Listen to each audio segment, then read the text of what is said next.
جب مریم نے بچے کی طرف اشارہ کیا تو وہ لوگ کہنے لگے، مریم کی قوم والے کہنے لگے، یہ بچہ جو گہوارے میں پڑا ہے، ابھی چند دنوں کا ہے، یہ بچہ بھلا کیا کلام کرے گا؟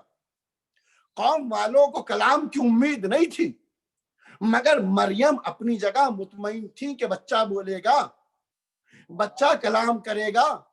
اور پھر تاریخ نے دیکھا، قرآن نے بتایا کہ پھر جناب عیسیٰ نے کلام کیا۔ کیا کلام کیا؟ انی عبداللہ جعلنی النبیہ آتانی الکتاب وجعلنی النبیہ، میں اللہ کا بندہ ہوں، اللہ نے مجھے کتاب عطا کی ہے، اللہ نے مجھے نبی بنا کر کے بھیجا ہے۔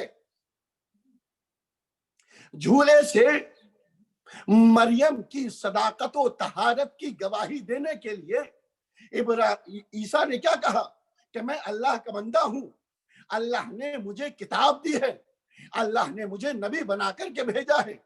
یا یہ ترجمہ کروں کہ عیسیٰ بولے کہ میں اللہ کا بندہ ہوں، اللہ مجھے کتاب دے چکا، اللہ مجھے نبی بنا چکا۔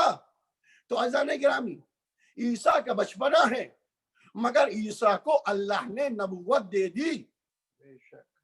یحییٰ کے سلسلے سے قرآن کہتا ہے، اے یحییٰ، ہم نے جو کتاب تم کو عطا کی ہے اس کو تم مضبوطی سے تھامے رہو، اور جان لو کہ ہم نے یحییٰ کو بچپنے میں نبوت کے عہدے پر فائز کر دیا۔ تو کم سے کم 2 نبی تو ایسے دکھے کہ جن کو نبوت ملی ہے بچپنے میں۔ عیسیٰ افضل ترین نبی نہیں ہے، یحییٰ افضل ترین نبی نہیں ہے۔ مسلمانوں اتنا بتا دو کہ جو عیسیٰ افضل نہ ہو اسے بچپنے میں نبوت مل جائے، جو یحییٰ میرے نبی کے مقابلے میں افضل نہ ہو انہیں بچپنے میں نبوت مل جائے۔ اب پھر میرا وہ نبی جو خاتم النبیین ہے، میرا وہ رسول جو سید المرسلین ہے، ساری فضیلت نے جس کے قدموں کو چوما ہے، اس کو 40 سال کے بعد نبوت ملے۔ صلوات پڑھیے محمد و آل محمد، اللہم صل علی محمد و آل محمد۔ نہیں مسلمانوں، میرے نبی کو نبوت 40 سال کے بعد نہیں ملی۔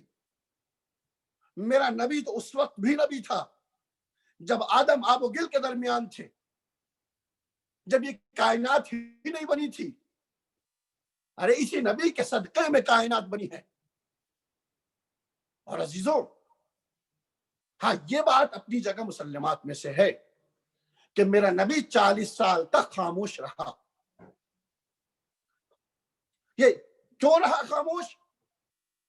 اس خاموشی کی علت کو، اس خاموشی کی حکمت کو خدا ہی بہتر جانتا ہے کہ میرا نبی خاموش کیوں رہا۔ 40 سال کے بعد میرے نبی نے اعلان نبوت کیا ہے۔ اس کی علت کو، اس کی حکمت کو اللہ ہی بہتر جانتا ہے، مگر ایک بات ہمارے ذہن میں جو آتی ہے وہ یہ ہے کہ دیکھیے، دنیا میں جو ایجوکیشن دی جاتی ہے، جو تعلیم دنیا میں دی جاتی ہے، چاہے اسکولوں میں تعلیم دی جائے، چاہے کالجوں میں تعلیم دی جائے، چاہے یونیورسٹی میں تعلیم دی جائے، اس تعلیم کا اکثر جگہ دستور یہ ہے، قانون یہ ہے، طریقہ یہ ہے کہ وہاں پہلے نظریے کی تعلیم دی جاتی ہے، بعد میں پریکٹیکل کرایا جاتا ہے۔ پہلے تھیوری کی تعلیم دی جاتی ہے، بعد میں اس تھیوری پر پریکٹیکل کرایا جاتا ہے۔ مگر اللہ جب تعلیم دیتا ہے تو اللہ دنیا کے انداز سے بدل کے تعلیم دیتا ہے۔ وہاں پہلے نظریہ، بعد میں پریکٹیکل، لیکن اللہ کے ہاں پہلے پریکٹیکل ہے، بعد میں نظریہ ہے۔ 40 سال تک میرا نبی قرآن کی تعلیمات پر عمل کرتا رہا، عمل کرتا رہا، عمل کرتا رہا، اور عمل کے اعتبار سے اس حد تک آگے بڑھا کہ جو کافر تھے، جو مشرک تھے، وہ بھی صداقت و امانت کا کلمہ پڑھنے لگے۔ جب 40 سال تک میرا نبی عمل کرتا رہا، اس کے بعد اللہ نے قرآن کی شکل میں اپنا نظریہ بھیجا ہے. دنیا میں نظریہ پہلے ہے، پریکٹیکل بعد میں ہے. اللہ کے ہاں پریکٹیکل پہلے ہے، نظریہ بعد میں ہے، تاکہ دنیا دونوں چیزوں کو ملا لے.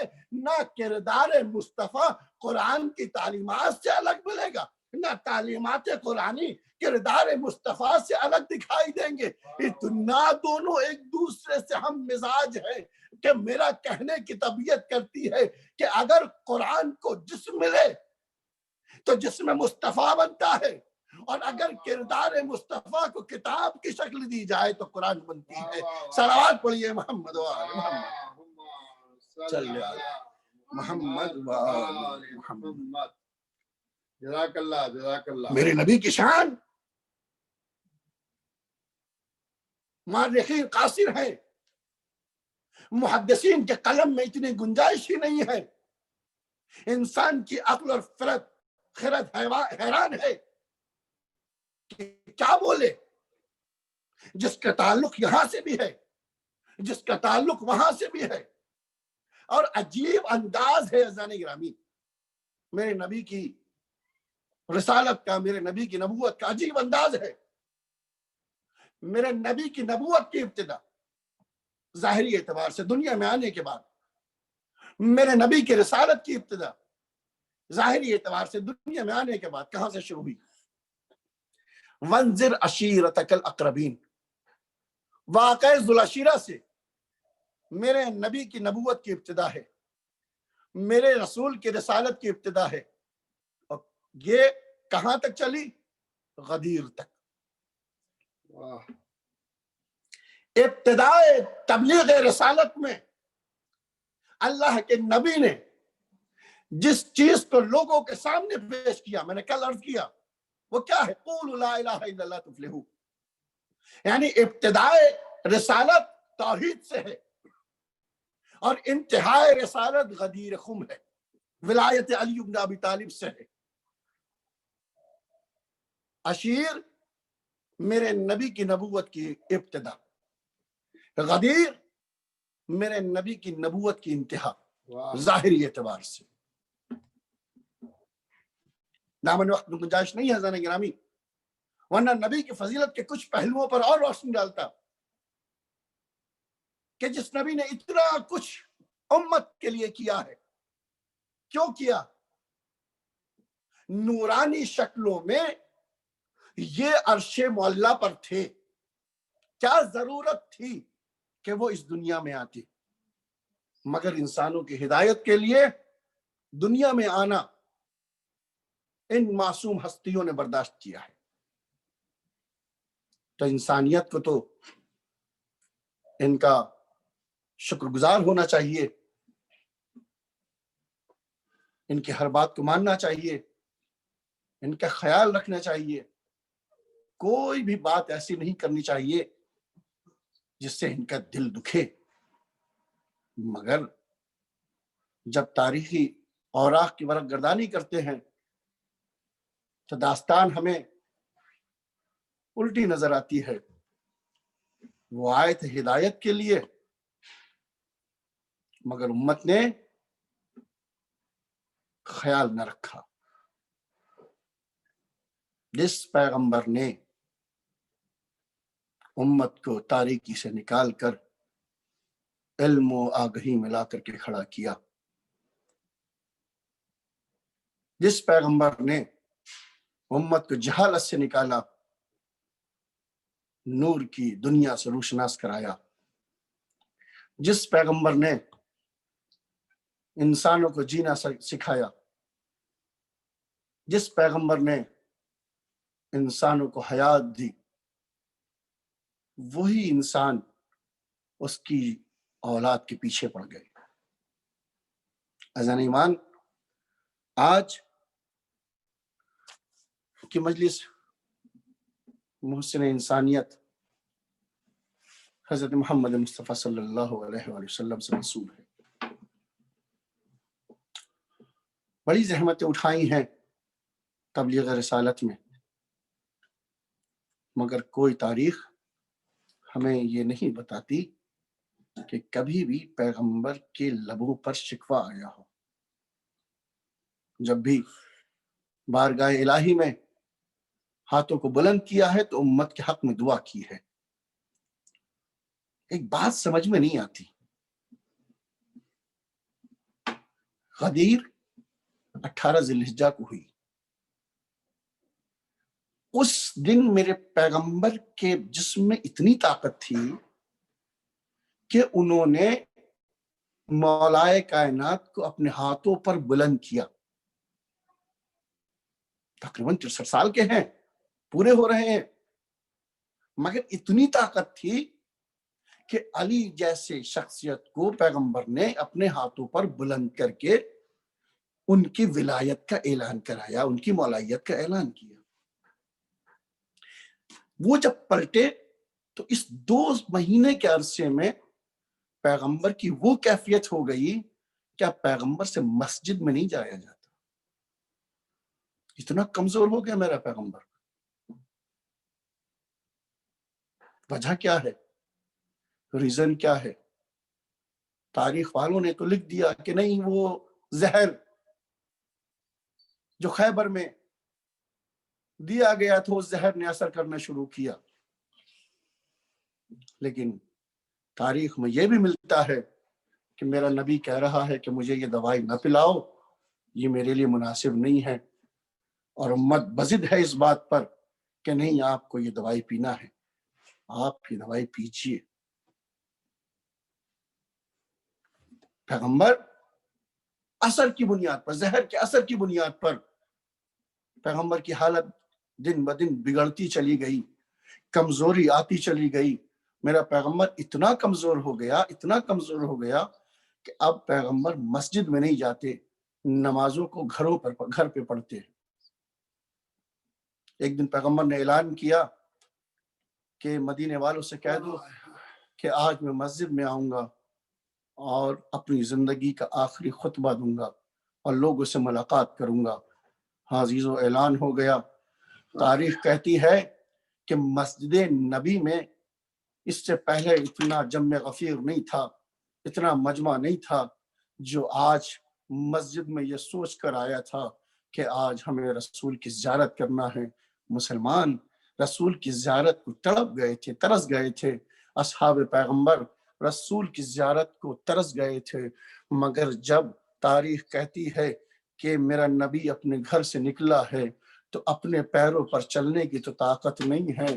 ایک طرف سے علی نے نبی کو سہارا دیا ہے اور دوسری طرف سے عباس جو کہ نبی کے چچا ہیں انہوں نے سہارا دیا ہے۔ زیادہ فاصلہ نہیں ہے گھر اور مسجد کے درمیان، مگر نہ جانے کتنا عرصہ لگا، کتنا عرصہ لگا یہ تو نبی ہی جانے۔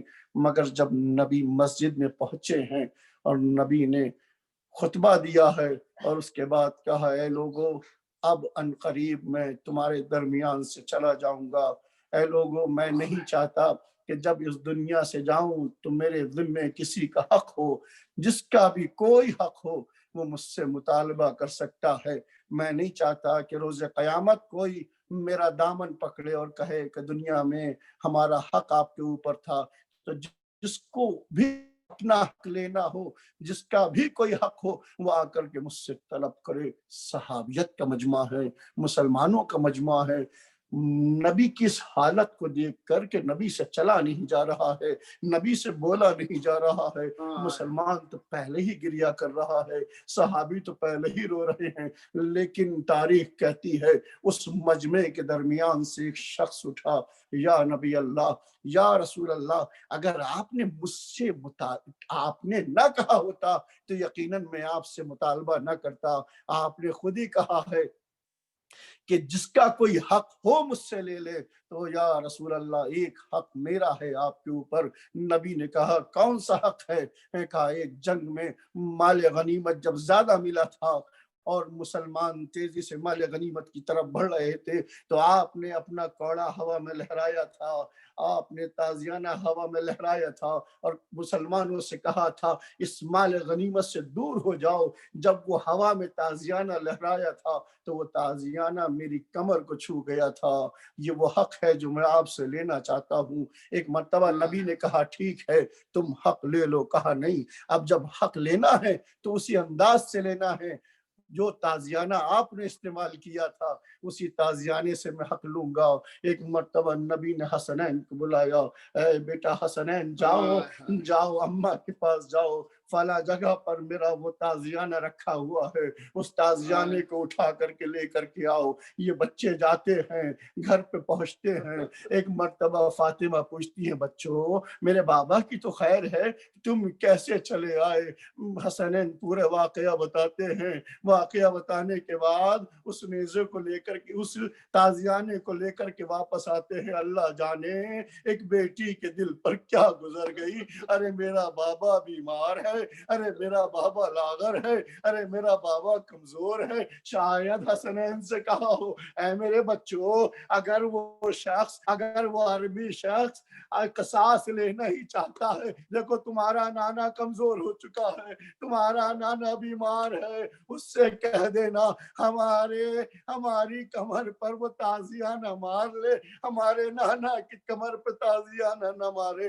عزیز و حسنین وہ تازیانہ لے کر کے مسجد میں آتے ہیں، سارے مسلمان اس عربی شخص کو دیکھ رہے ہیں، ارے اس کو کیا ہو گیا ہے، یہ معاف بھی کر سکتا تھا، مگر وہ کہتا ہے یا نبی اللہ تازیانہ تو آ گیا ہے، مگر جب آپ کا تازیانہ میری کمر سے مس ہوا تھا، چھوا تھا، تو اس وقت میری کمر برہنہ تھی، یا نبی اللہ آپ بھی اپنی کمر کو برہنہ کر لیجئے۔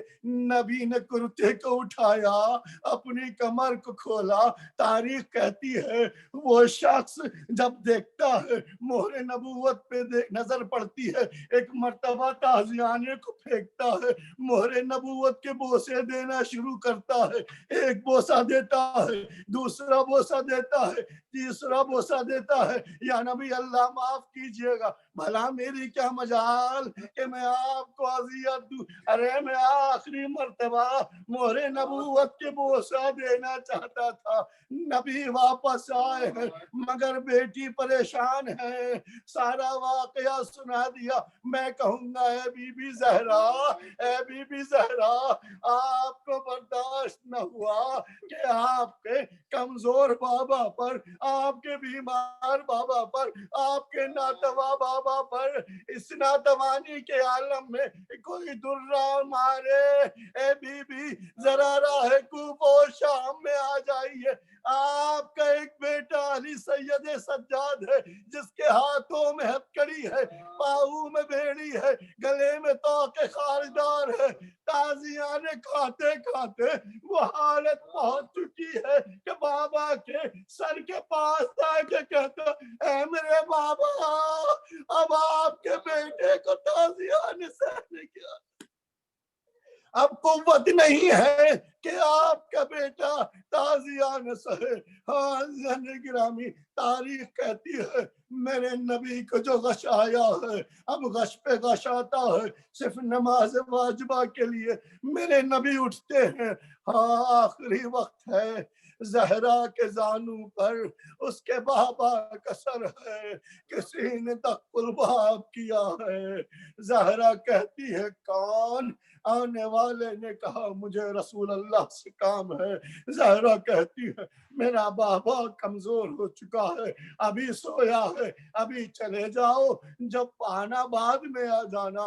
وہ خاموش ہو جاتا ہے، کچھ دیر کے بعد پھر دق الباب کرتا ہے، دوسری مرتبہ پھر زہرا پوچھتی ہے کون؟ کہنے والا کہتا ہے میں رسول اللہ سے کام ہے، میں رسول اللہ سے ملاقات کرنا چاہتا ہوں۔ پھر زہرا کہتی ہے ابھی چلے جاؤ، میرے بابا آرام کر رہے ہیں۔ مگر بعض تاریخیں کہتی ہے تیسری مرتبہ اس شخص نے تھوڑا تیز دروازہ بڑبڑایا، دروازے کی تیزی کو جیسے ہی زہرا نے سنا، ایک مرتبہ